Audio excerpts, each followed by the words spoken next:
Welcome back. We're going to talk in this lecture about an incredibly critical part of the publishing process that gets very little love or attention: sales and distribution. And we're going to include in this discussion warehousing, wholesaling, and fulfillment, which are all closely related. One good way to understand the importance of all of this is to consider what you'd have to do yourself if there wasn't someone else handling it for you. So consider, you've just printed, let's say, 1,000 copies of your book. The printer wants them out of their building now to make room for the next job. So where do all those boxes of books go? Well, in this alternate universe without sales and distribution, you rent a moving truck, you back it up to the printer's loading bay, you load the books into the truck, then drive to your garage or the storage unit you've rented to hold the books. You unload them, return the truck, then maybe take some Advil and an Epsom salt bath for your poor back. Okay, you've now handled warehousing your books.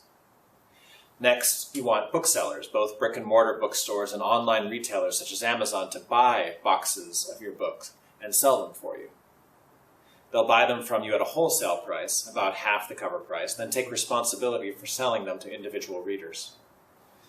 Looking just at the United States, there are something like 20,000 bookstores.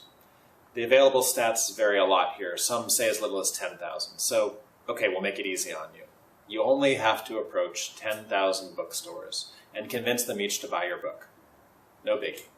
Gas up the car, pack some sandwiches, and off you go on an epic road trip to sell your book. All done? Great. You've just handled the wholesaling of your book. Now, maybe you also want to offer direct sales from your own website. People will pay you the retail price via PayPal, then you'll ship them the books. Build that website, create an inventory tracking system. All set? Good. Your direct sales system is now in place. Your 10,000 bookstore sales trip was successful and direct orders are also flooding in. Great. Now, as the orders come in, you have to ship all those books to the bookstores.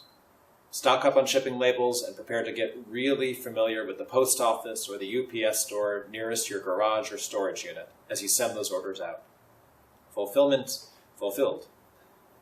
Oh, but did you keep good track of all those sales and bill the sellers and collected on those bills and you're ready to handle refunds and returns? All of this stuff is why you became an author, right? No? Oh, well then let's take a moment to give thanks to the Book Distribution Network. Now, the order in which we just presented this doesn't exactly match how book distribution works. Many parts of the process overlap, and sales would actually begin before the books were even printed. But you get a general idea of all that a distributor is doing for you. Now, if you publish your book with a traditional publisher, once again, you get to not worry about any of this. Your publisher will take care of it, and you can just make a point of thanking them for doing so. If you're self-publishing a physical book, you're going to have to figure out distribution. And unless the journey we've just described appeals to you, you're probably going to want someone else to handle it for you. Fortunately for you, there are many options. Unfortunately, navigating your way through the options can be a little bit dizzying. It'd be nice if all distributors worked the same way and offered the same services, but the reality is more complicated than that. We're not going to get much deeper into the topic in this course. We'll save that for the follow-up course on self-publishing, but here are a few important things to know about distributors. First, the Big Five publishers handle distribution largely on their own. The Big Five publishers are big enough to hire full-time salespeople, lots of them, own their own warehouses, and handle in-house the work of sales and distribution. Indie and university publishers usually contract with a book distributor. Small presses can't employ full-time staff to do the work of distribution, so they hire one of the many book distributors to do the work for them. Book distributors have their own sales force that will meet with booksellers, from the buyers at Amazon and Books A Million to the owner of that sweet little children's bookstore in your neighborhood. And distributors handle shipping the books after they're sold.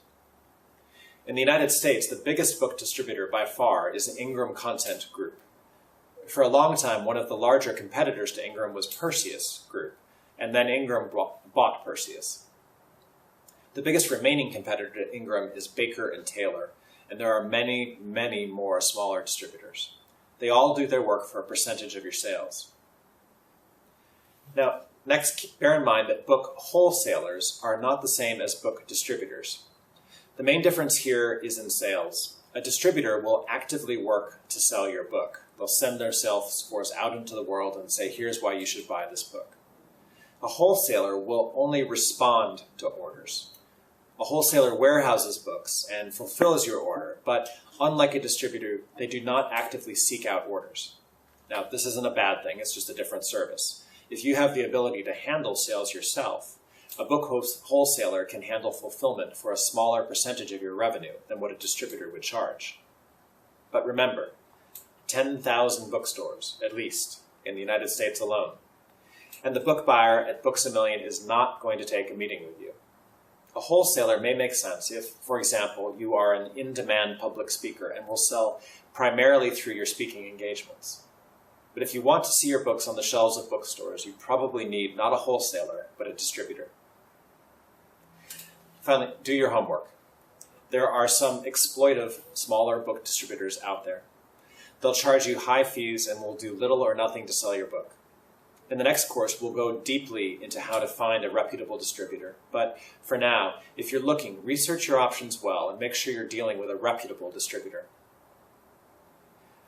We're going to wrap up this lecture on sales and distribution shortly, but before we do, let's consider the special case of ebook distribution.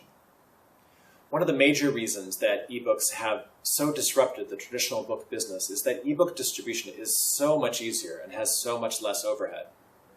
All of what we've described happening in the sales and distribution of physical books does also happen with the sales and distribution of ebooks, but with much, much less effort. Warehousing? Well, your ebook exists as a digital document. If you're making it available for sale, you are storing it in at least one place, as a file on a server somewhere. You may not even know where, but somewhere there's a hard drive, and a tiny, tiny portion of that hard drive is warehousing your book. More likely, copies of that file are stored in many places, on many servers, on many different hard drives. Sales? Well, if you want your book sold by online book retailers, someone still has to make the case to that retailer that they should offer your electronic book for sale. And someone still has to track and report back the retail sales of the book through that retailer so that you can collect what you're due on each sale. But because the warehousing cost for the retailer to store your book is close to zero and there's no upfront cost, it's much, much easier to convince online retailers to carry your ebook. Also, direct sales are much easier for ebooks. It can be as easy as setting up a website, a PayPal account, and a downloadable file. Fulfillment is also far easier, whether you're selling through an online retailer or direct from your own site.